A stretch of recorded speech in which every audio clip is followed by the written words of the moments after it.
Hi everyone, and thank you for inviting me along to come and speak to you all. What a fabulous room of incredibly intelligent and beautiful ladies I can see in front of me. And fantastic to see that you're all so passionate about science and engaging in entrepreneurship and innovation. As mentioned, my name is Danielle. I'm from Kimberlin Education. I'm going to talk to you a little bit about the importance of marketing when setting up your own business and telling people about the products and services you offer. So I did hand out a few little goodie bags. You'll understand why they come a bit more to light towards the end of the talk, but feel free to have a little rummage through. So I'll start off with a little bit about me and my journey. So I studied psychology when I went to uni, and I went to a few of them. I had the great opportunity to grow up in the UK and in Germany and in Cyprus, thanks to my father being in the army, so I moved around a lot.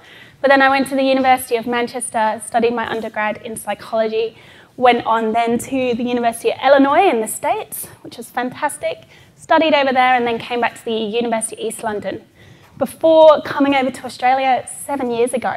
So that was quite a journey for me. And then I did a master's in design for no other reason than I thought I was more creative than I actually am. And then I joined Kimberlin Education 5 years ago. So my business partner, a lovely, amazing woman named Naomi Lindemar, she was a primary school teacher, and she left the classroom because she felt frustrated about the lack of quality resources that connected the classroom to industry. So industry are doing all these amazing things, but our students and our teachers in the classroom don't always get to be a part of it. So she set up Kimberlin Education to make that bridge. So that's a little bit about me. So I'm going to start off with a question, because I know you've just all had vegan brownies. So to get you all warmed up, I'm here to talk about marketing. And so I want to ask you guys, what do you think marketing is? And before you answer, I do have prizes to get you going. So if you do answer a question, I do have a prize. So who can tell me, what is marketing? Yeah. Fantastic, what a great answer. I think you pretty much nailed it. So there you go.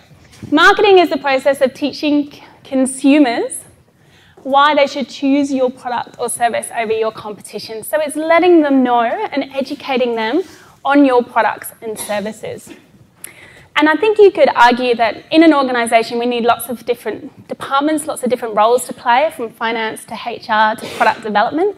But if we're not selling our product, if we're not telling people about our service, those kind of functions are not going to have a lot to do.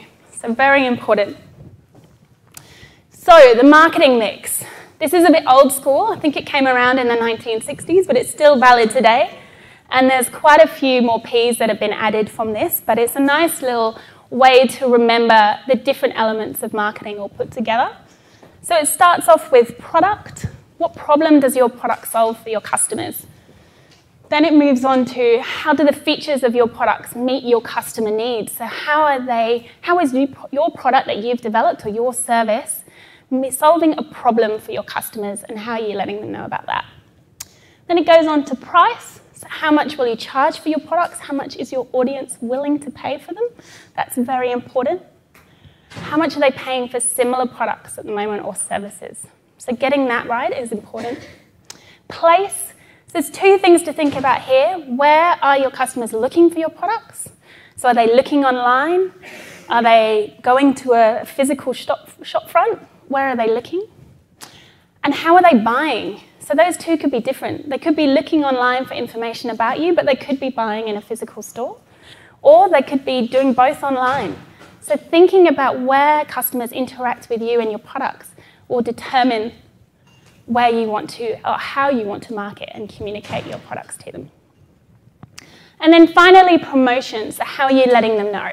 So I'm sure you're all using various social channels. I'm sure you're all used to seeing advertisements across social, or you receive email advertisements or display ads. Lots of different channels now that we can reach our target audience with. So thinking about that right mix between those different channels. Now, I'm not going to go into too much about this right now, because I know after this session or a little later on, you're all writing a marketing plan. But just remember those 4 things when those marketing plans come to you. Great. So the importance of messaging. So I've talked a little bit about what marketing is, the mix of the 4 Ps, how you can get your message out there.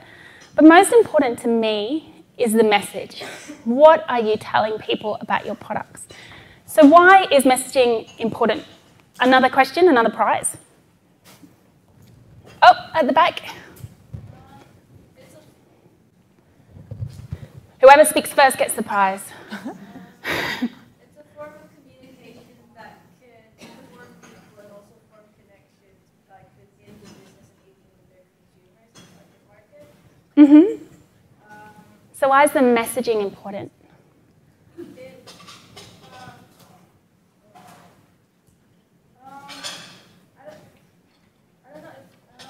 Why is what you say important? Because it brings out the values and beliefs, like it's able to inform what it is that is like the purpose. Absolutely, totally nailed it there. It is. It's about the purpose. Why do you exist? Why? What is your reason for being? So that's why messaging is so crucial and something that I'm really fascinated by. So I'm going to go into this a little bit. A few years ago, a study was conducted by 2 fantastic researchers called Millward Brown and Jim Stagel. And they looked at a whole list of brands and how they'd made connections with their consumers over the years. And they looked at what messages were making the strongest connections.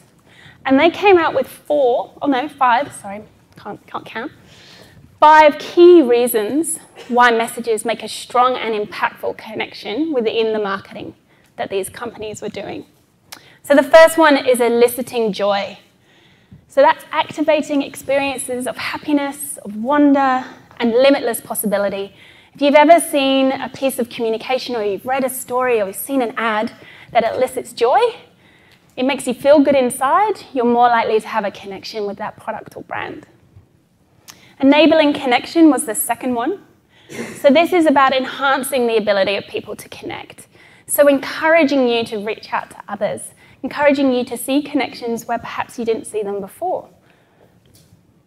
Inspiring exploration.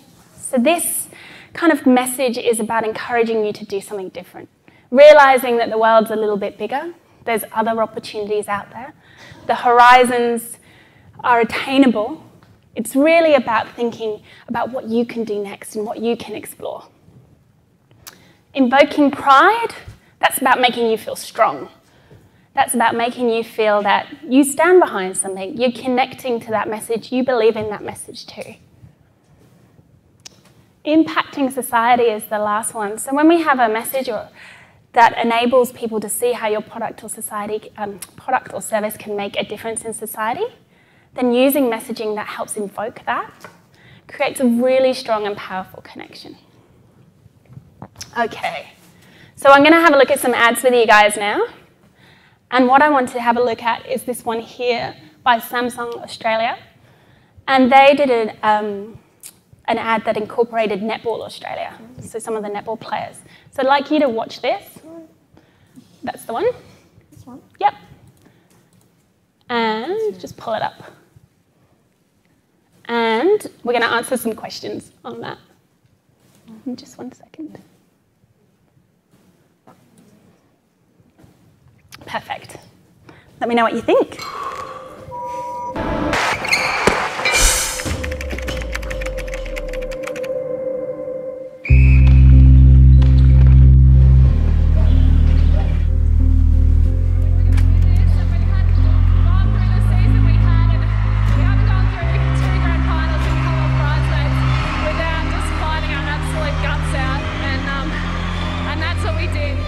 If you're made to think you're a waste of space, you don't run right, you don't look right, Bench.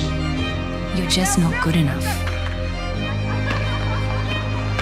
And all you can think is prove them wrong. If you can sacrifice the things you love for just the hope of the biggest nights of your life, This will be the game. Look at the face of England better.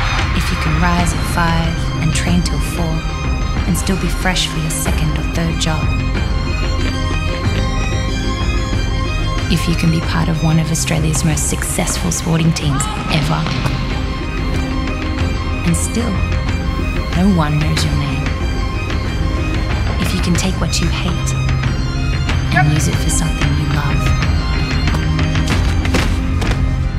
If you can take hit after hit, dig deep, and never give up.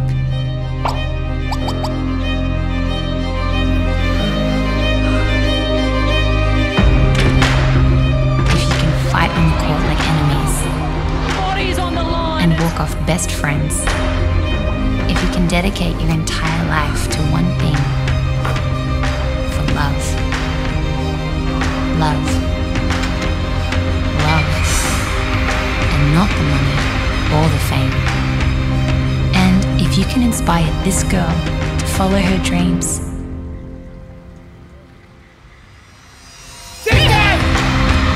then one day, maybe you too could call yourself a diamond.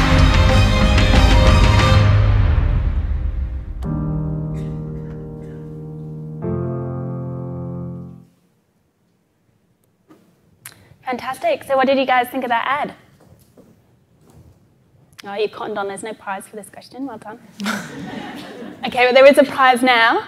So which of the 5 messaging elements did you get when you saw that ad? Which ones do you think that they were trying to use?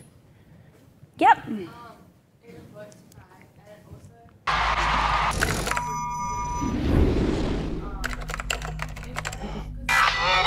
Oh, sorry, say that again. male dominance in sport. Yep. Kind of like takes over that, so it's impacting society as well. Absolutely. I was joy and it inspires. You're covering them all. I think you're absolutely right. Evoking pride was the big one. I got goosebumps when I was watching that. I think it's pretty phenomenal ad. You definitely want to stand behind what they're saying there. And there is an element of impacting society. I think we haven't, it is male-dominated in sport, and women are slowly pushing through, and we're getting a lot more eyeballs watching women in sport. Someone else, maybe from this side of the room, what were your thoughts on the ad? That side of the room's going quiet. In the middle? I agree that a lot of it was really based on eliciting joy and inspiring exploration. So I think another emphasis was also evoking pride, because that little girl, by continuing to connect back to her, showed that, yeah, she got rejected a lot of times, but that only inspired her to try harder and to make a bigger impact when she eventually did. Absolutely. Yep. Anyone else feel that? The combination between watching the diamonds and then watching the little girls trying to be a diamond one day. I think there was a lot of enabling connection, eliciting joy. I think Samsung did a great job on that ad and really getting the messaging across. All right, we've got one more for you. Has anyone seen this one?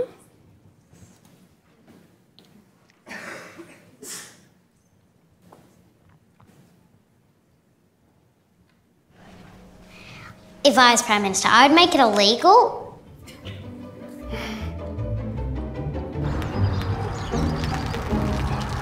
There's the wrong time.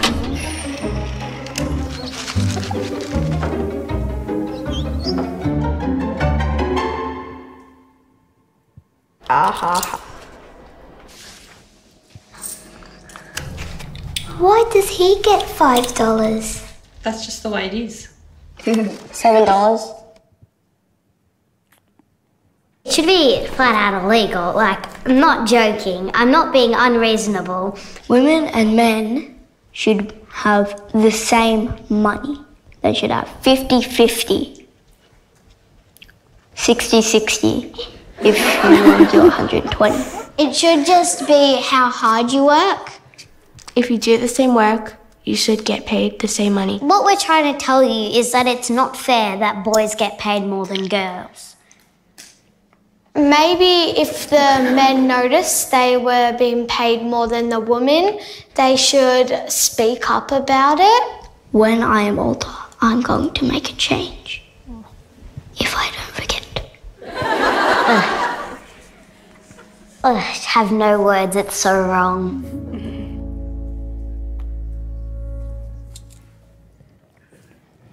Great. So what did you guys think of that ad? Oh, we've worked it out now. Yeah, straight ahead. It was definitely impacting society in a way that, from a child's point of view, where obviously us as, I guess, older people, we kind of accept it a bit more, but as younger children, they can definitely see that it's just flat out wrong. So it's impacting us as adults because we can actually change it, and whereas the little kids already see that it is wrong and they already want to change it, whereas we're doing very little to change it. Absolutely. It's definitely an ad with a very strong message that's out there to impact society. It's about really, you know, it's a big societal issue, the gender pay gap, and making a stand on it and saying that it's wrong and introducing that concept to our younger generation is really quite an ingenious way of getting that message across. So one more over from this side of the room. What did you think?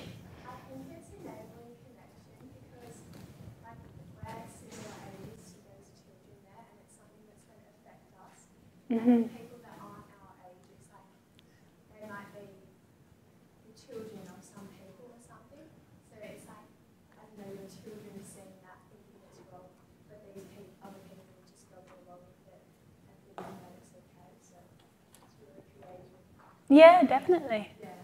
It is. There's a lot about enabling connection there. I think you can definitely see we can relate to it. We either have kids or we were a child or we've got some kind of connection to this. We definitely all were children, so that's definitely one connection. But that really is about enabling connection. So it's how do you get your message across in a way that really strikes a chord with your customers. And that's what I wanted you guys to take away from today's presentation. So when you're thinking about marketing and when you're thinking about the 4 Ps, who can remember what they were? Anyone? Yep. Well done. That's awesome. Sorry, we ran out of prizes. You had to take a risk on that one. But good work. When you're thinking about where you put your marketing, what channels you use, how much you price your product for, where people are going to find you, don't forget to think about that messaging. And don't forget to make that message have a real connection with your audience, your target customer group, in one of these 5 ways. So what do? Anyone guess? We do a little bit of marketing, yeah. So a little bit about what we do at Kimberlin and the bags that you got in front of you. So we are a specialist education agency and we work with organisations to help connect to students in the classroom and show them the real world application of what they're learning. So here's a little marketing video of us. Wondering how to get your message into schools? At Kimberlin Education, it's a simple 6-step process. We start by deploying the secret weapon, using market research to get inside teachers' heads. The teacher is the gateway to the classroom, so we make their life easy by linking your key messages to the curriculum. We keep students exploring and learning through a variety of fun educational apps, games, and hands-on activities. We make it easy to find your educational resources in the online world with custom-built websites and apps that meet both teacher and student needs. Once your program has been developed, don't forget to shout about it from the rooftops so teachers know it exists. Reach more teachers with your educational program or product by joining our KE Teacher Connect platform and leveraging our extensive teacher database. Finally, look back and move forward. Evaluate the effectiveness of the program or marketing campaign in achieving your objectives. Kimberlin Education. Powerful learning, lasting impact. Great, so we didn't quite have the same advertising budget that Samsung or ANZ had, but we have some fantastic animators in our team who created those characters. So essentially what we do, as I mentioned, we're about driving connections between industry and the classroom. We're about making that connection so that you can see the real world application of what you're learning. So this is our team. We've got lots of young ones with us, and they're all a bit older now. If you check out our website, you'll see the now photos. But we have a great team of educators, so we have teachers, pre-primary and high school teachers that work on our team. They write all of our programs, our lesson plans, and our content for us. We have creatives, so they make those wonderful characters you saw there. They design animations and storyboards and all those kind of things. We have a tech team who build interactive apps and websites. And then we have marketing who focus on really communicating teachers and letting them know about the programs we have and trying to, I guess, engage them with what they could use in their classroom. So a little bit about how we do our marketing. We have two audiences, so we're a little bit different. We have our clients. So our clients, we work with them to create the programs. So we work with them to give them the opportunity to show what industry is doing. And then our end users are teachers. So everything we do is free for teachers. All of our programs are free. All of the resources are free. Most of them are accessible online via our platform that we built called the KE Teacher Connect. And so those bags that you've got there, that's some information on some of the programs that we've worked with. So you'll see Transport and Dairy Australia, the programs that they've developed. But that's us. So we work with a two-sided marketplace. So one, we have to communicate who we are as a brand to our clients, so let them know about us. And then we have to communicate to teachers to let them know that the programs are available and to engage them and let them know that they're free and then there for them to use. And that's us. Any questions? No prizes, but any questions? Yeah. So the two apps that you showed us, I noticed that they didn't actually show the product itself. Is that more effective in this day and age to kind of do that more inspirational, like these are the values of our company, rather than like, look how many pixels are on our camera? Like, would you say that that's the case now? I think you raise a really good point. So the question is, they're not showing any product in those videos, but they're talking about the values of the company. I think when your brand is big enough, like Samsung and ANZ, we all know what both Samsung and ANZ do. So this is brand marketing. This is really about saying this is the company, this is what we stand for, and these are what our values are. So engage with us. We hope you feel one of those 5 things and you feel engaged with our brand. If you're a much smaller brand, it's not quite as possible to do that, but there is a great TED Talk by Simon Sinek that says, start with why. And it's really about the way that Apple does their advertising. And it's why Apple does what they do, not how many flashy buttons the Mac has or what the iPod can do now, or is the iPod still around? I'm not sure. The iPad or whatever it is. So it is really about making that strong connection. So it's a very valid point. Thank you. Anyone else? Yep. What do you do specifically in the company? What do I do? Don't ask anyone that. I don't know what they'd say. So I'm in charge of marketing and strategy, which means when we start working with a new industry partner or client, I'm the one that kind of looks at how we're going to roll this program out. So what are the strategic points that we're going to pull together to make this happen? So I'm the one who comes up with the big idea with the rest of my team, obviously, but I try and think off the cuff, and they usually tell me no, and then we scale it down to something that we can produce. And then I focus on leading the marketing team. So I work with those of us who are communicating out to teachers. So that's my role, is to get as close to teachers as possible, understand their needs and wants, and try and create the strategy for building really engaging programs that meet their needs. I also make tea and wash the hand towels in the bathroom. Anyone else? Oh, yeah. Yeah, absolutely. When you study science at university, you do a lot of numbers, and I love numbers. I get really excited about a good spreadsheet. And so for me, the pathway, there's lots of different areas in psychology, and one of the areas that's emerging, but it's not considered one of the big sort of 5, is consumer psychology. And in order to go into consumer psychology, you have to go through org psych, which was the path that I took. It's also got the least psychopathology, so they're least crazy. and the more fun.